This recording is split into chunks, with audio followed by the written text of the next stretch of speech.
não parar, não precipitar e não retroceder. Então dizer para esse cara, sabe quando nós vamos parar? Nunca. Nunca na sua porca vida. Né?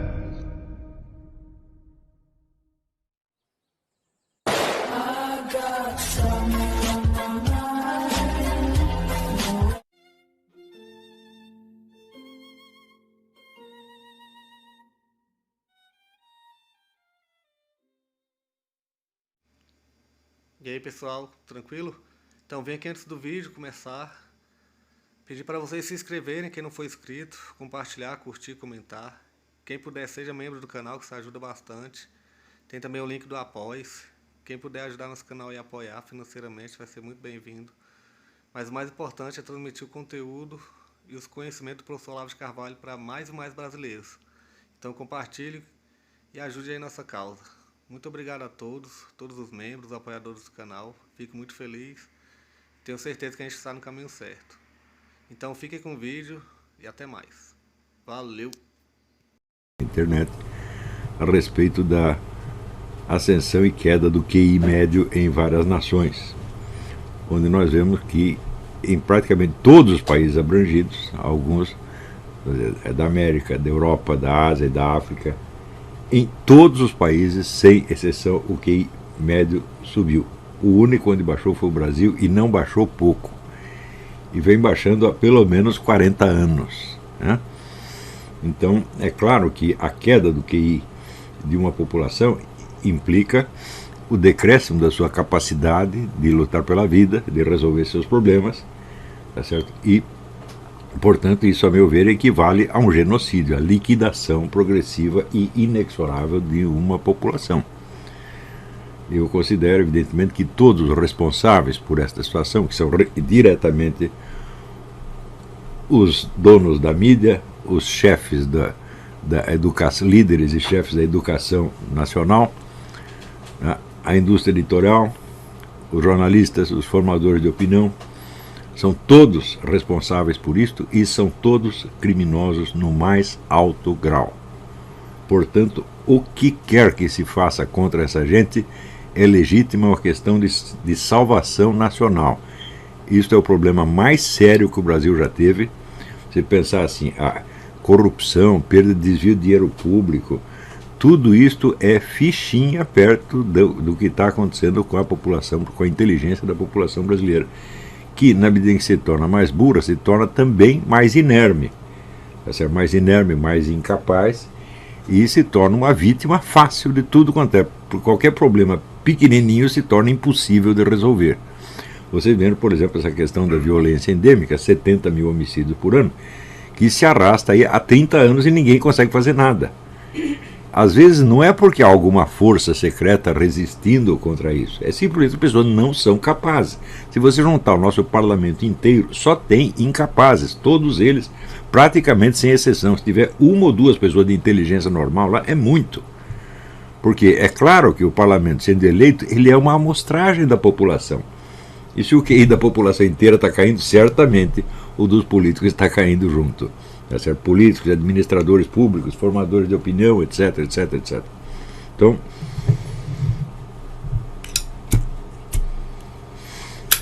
se você pensar bem, a corrupção comparada com isso é um nada. Se você soma o mensalão e petróleo, tudo que nós perdemos ali é um nada, comparável à perda de capacidade da população. Você incapacitar uma pessoa é pior do que matá-la, tá certo? Porque se morreu, acabou o problema. Você vai perdendo capacidade, você está matando a pessoa aos poucos. E é isso que estão fazendo com o povo brasileiro. Estão matando os brasileiros aos poucos. O incrível é que você vê ali em países paupérrimos, como o Quênia e o Sudão, o QI subiu, meu Deus do céu. O que está acontecendo no Brasil? Então, isto não é coincidência, isto não é fruto de forças históricas anônimas. Isto aí é responsabilidade direta dos planejadores da educação, da mídia, das universidades, etc, etc, etc. Então, se vierem para cima de mim com conversa de combate à corrupção, eu vou mandar pastar, porque, olha, isto aí não é problema. O problema é, vamos dizer, a queda da capacidade do povo brasileiro explica isso imediatamente, né? Então, é natural que, à medida que um povo vai perdendo sua capacidade, ele apele para os meios mais fáceis e disponíveis para se salvar de uma situação, inclusive roubar, mentir, trapacear. Quer dizer, é claro que se cai o QI, a moral cai junto, tá certo? E isso não afeta, trata-se de QI médio, portanto não se trata de miséria, porque a miséria no país efetivamente diminuiu.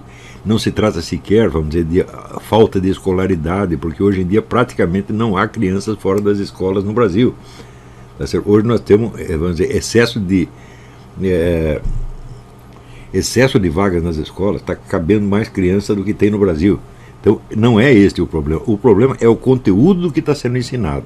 Se alguém falar, precisamos investir em educação, o investimento em educação já é monstruoso no Brasil. Não é isso que falta não é dinheiro, que falta não são escolas, que falta não são professores.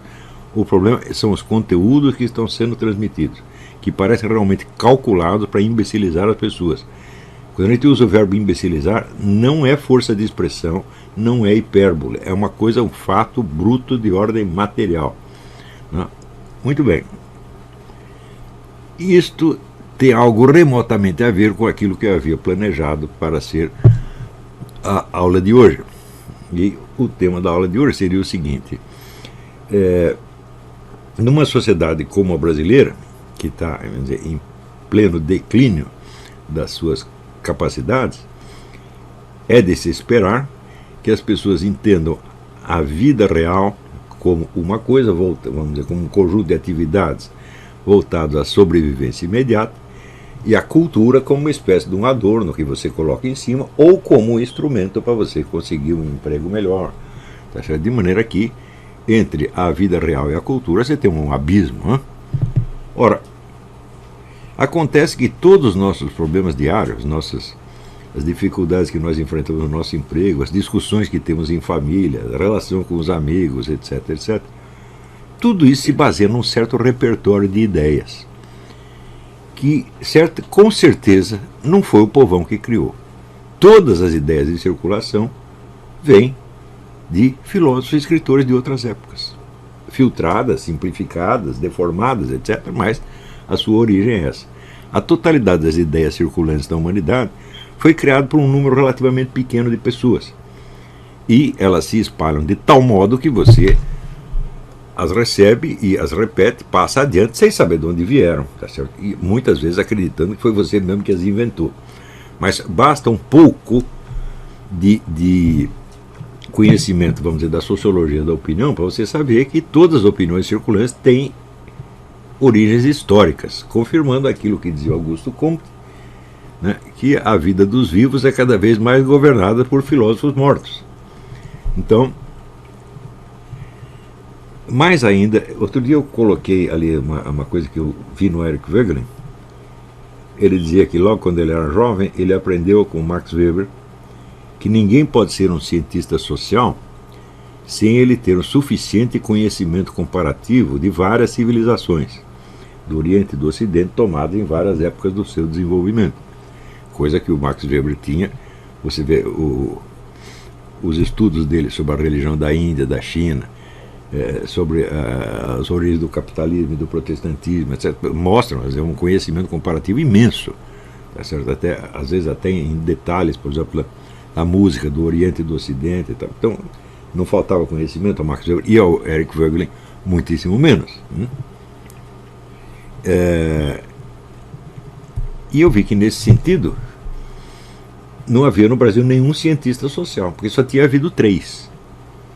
Os 3 eram o Gilberto Freire, o Luiz da Câmara Cascudo e o Alberto Guerreiro Ramos, que não vale porque fez a carreira toda praticamente fora do Brasil. Os outros não são cientistas sociais. FHC não é um cientista social, ele é apenas um bacharel em ciências sociais. Né? Nunca foi um cientista social, nem ele, nem Florestan Fernandes, nem nenhum desses palpiteiros que estão por aí. O Weber tinha toda a razão. Se você não tem esse conhecimento comparativo das civilizações, você simplesmente não tem a medida do que acontece. Você é incapaz de discernir, vamos dizer, a gravidade, a extensão relativa dos fenômenos que estão na sua frente, porque você não tem o campo comparativo do passado.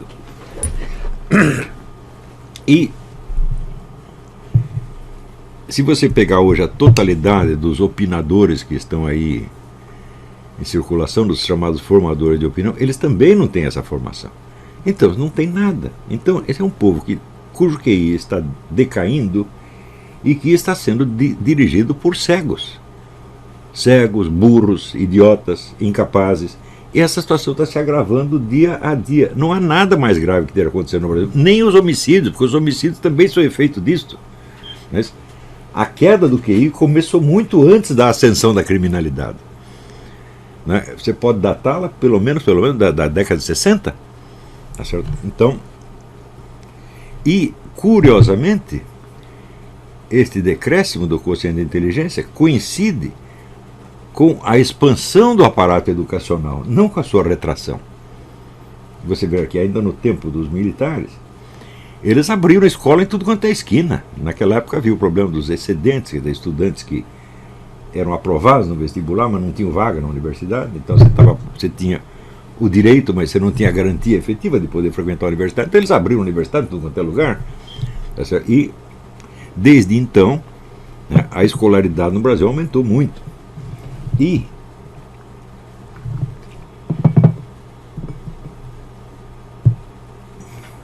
este fato me leva à conclusão de que o problema não são os meios materiais de educação, mas o conteúdo. O problema não é o hardware, é o software de educação.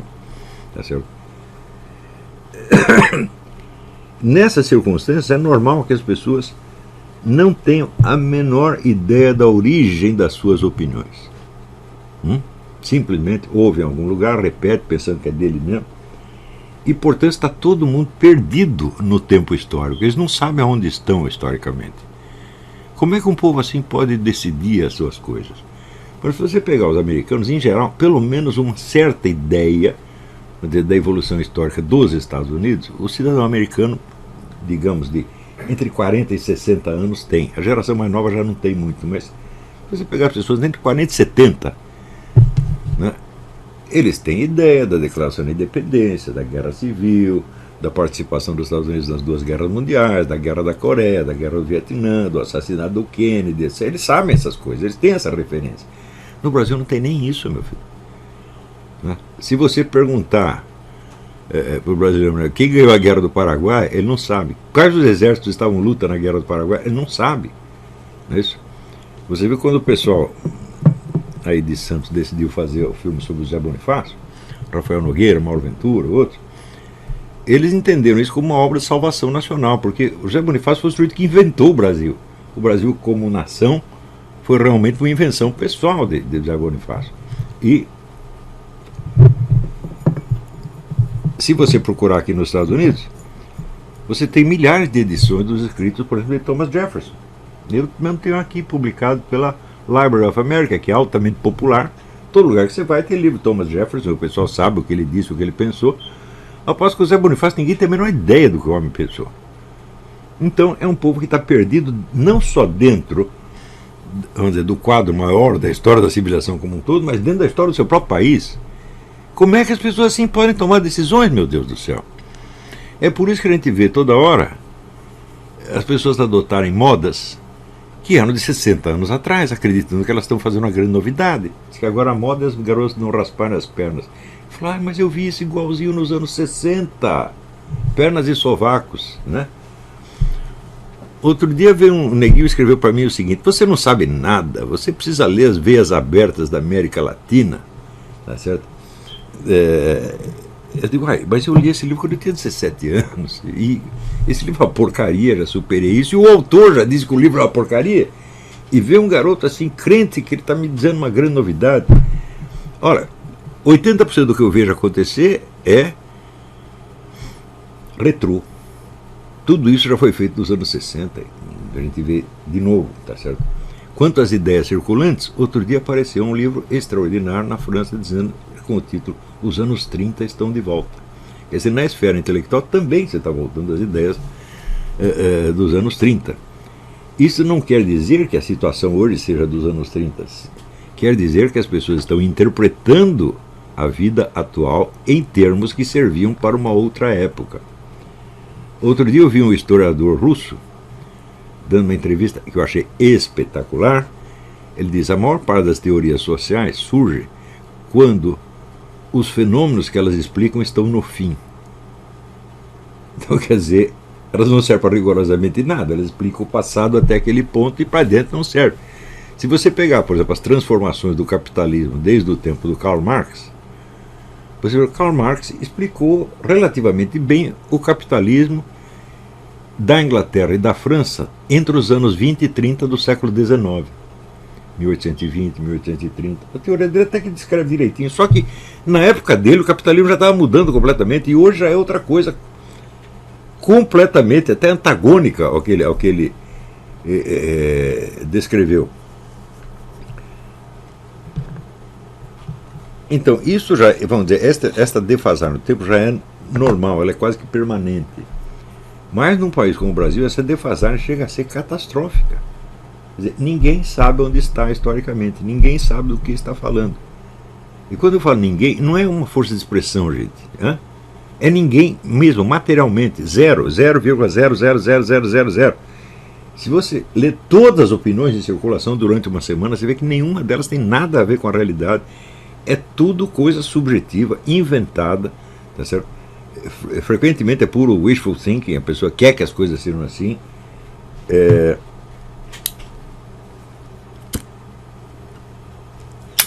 E daí surgem fenômenos como o dos três patetas, que são evidentemente todos os três idiotas, despreparados completamente, e que, vamos dizer, tem milhares de admiradores. Né? O sujeito chega lá e fala, como o Mário Sérgio Nutella, a finalidade da filosofia é despertar a suspeita. Ele ouviu falar que havia uma técnica da suspeita, que veio com Descartes, e depois fez grandes progressos com Marx, Nietzsche e Freud, e sai repetindo isso aí. Né? Mas, em primeiro lugar, a filosofia não existe para despertar a suspeita. Ela lida com as suspeitas já existentes, com dúvidas já existentes, de algum modo. Tá certo? E, mais ainda, quando Descartes diz colocar tudo em dúvida, ele não está se referindo a tudo, ele está se referindo ao campo de investigação filosófica dele. Colocar tudo em dúvida é absolutamente impossível, é uma frase que não faz o menor sentido. É impossível você formular uma dúvida sem você montá-la em cima de uma montanha de certezas que você não vai questionar naquele momento. Então, o sujeito quando fala isso, ele está propondo uma coisa que é impossível de realizar. É apenas uma frase, uma bolha de sabão verbal para impressionar a plateia e que não vai exercer a mais mínima influência sobre ninguém. O efeito desta frase é apenas arrancar aplausos no momento. Aquilo não gruda, não vai se aprofundar nas pessoas. Por quê? Porque não dá para fazer. Será que ele espera que, se ele fala para uma plateia, digamos, de 300 pessoas, as 300 pessoas vão sair dali duvidando de tudo, suspeitando de tudo? É claro que não, porque mesmo ele não consegue fazer isso. Não é isso? Então, por exemplo, se você diz a finalidade da filosofia é esta ou aquela, bom, você está afirmando que a filosofia tem uma finalidade. Prove que ela tem uma finalidade. Tá? Nós não sabemos se ela tem. Isso seria matéria de investigação? Não de suspeita, mas de investigação. Outra coisa, quando você fala a filosofia, existem milhares de filósofos e cada um deles tem um conceito diferente da filosofia. O que você está falando se aplica a todos eles? Ou é apenas uma ideia sua? O que você chama de filosofia é o que, digamos, Plotino chamaria de filosofia, Karl Marx chamaria de filosofia, Nietzsche chamaria de filosofia. Eu tenho certeza suficiente de que a minha definição da filosofia como unidade do conhecimento, não unidade da consciência e vice-versa, se aplica a todos os filósofos, independentemente de quais sejam as suas doutrinas. Mas você dizer que a filosofia se destina, vamos dizer, a finalidade dela é despertar suspeita, bate de frente já com o maior filósofo do Ocidente, que foi Leibniz. Leibniz dizia o seguinte: eu acredito em tudo quanto eu leio.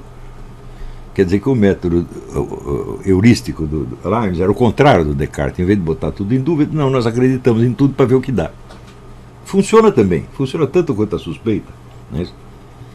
Por exemplo, se você é um policial, um delegado de polícia, está investigando um crime, tanto faz você suspeitar de todas as testemunhas ou acreditar piamente em todas elas. o processo vai ser exatamente o mesmo. Aliás, você tem até a obrigação de acreditar em todas. Você não pode suspeitar em vão de ninguém. Então você nem suspeita e nem acredita, você simplesmente aceita os depoimentos como eles vêm. Então, isso quer dizer que o camarada, quando diz um treco desse, ele está falando vazio. Ele não sabe o que está falando, ele não se perguntou o que aquilo quer dizer, ele apenas achou uma frase bonita e repetiu. Esse tipo de coisa acontece o tempo todo em tudo quanto é debate nacional, em tudo quanto é editorial, em tudo quanto é artigo de jornal, em tudo quanto é tese universitária. E não é de espantar que a camada mais intelectualizada esteja assim, porque ela faz parte da nação e o QI dela também está caindo junto. Então, eu tenho enfatizado muito a destruição da alta cultura no Brasil, mas não foi só a alta cultura. Se dissesse, não, nós não temos mais criatividade literária ou filosófica, mas nós temos capacidade técnica, nós temos excelentes engenheiros, excelentes varredores de rua, excelentes engraxates. Não, nós não temos nada disso. Nós temos um bando de incapazes perdidos no tempo e no espaço. Sendo assim, é normal que as pessoas não saibam jamais a origem das ideias delas. E também a origem da própria imagem que elas têm de si mesmas. Tá certo? No seu sentido, vamos dizer, mais íntimo, mais cotidiano. Então, eu levantei outro dia, o problema é o seguinte. Hoje em dia, a maior parte das pessoas, não só no Brasil, mas em todo o Ocidente, tem uma visão da sua própria identidade centrada na continuidade do seu corpo físico. É por aí que elas se reconhecem. E, vamos dizer, as ideias, as emoções, os sentimentos, etc., vão passando por isso aí como uma água que passa por um pote. Entra por um lado e sai pelo outro. E de onde veio esta ideia de que, vamos dizer, a realidade primária que se oferece a nós é a realidade material? E que em cima delas existe um mundo mental, espiritual, cultural, etc., que é evanescente e que pode até ser explicado, pode até levantar a questão de se ele existe em si mesmo ou se ele é um fruto de processos materiais ou corporais qualquer. De onde veio essa ideia? Rastreando, nós vemos que na filosofia escolástica, em Santo Tomás de Aquino, por exemplo, ele parte daquele famoso axioma de Aristóteles, que Aristóteles jamais formulou nestas palavras, mas que, de certo modo, resume uma boa parte do pensamento dele, de que nada está no intelecto que primeiro não tenha passado pelos sentidos.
Chegamos a mais um final de uma aula, de um vídeo. Espero que tenham gostado.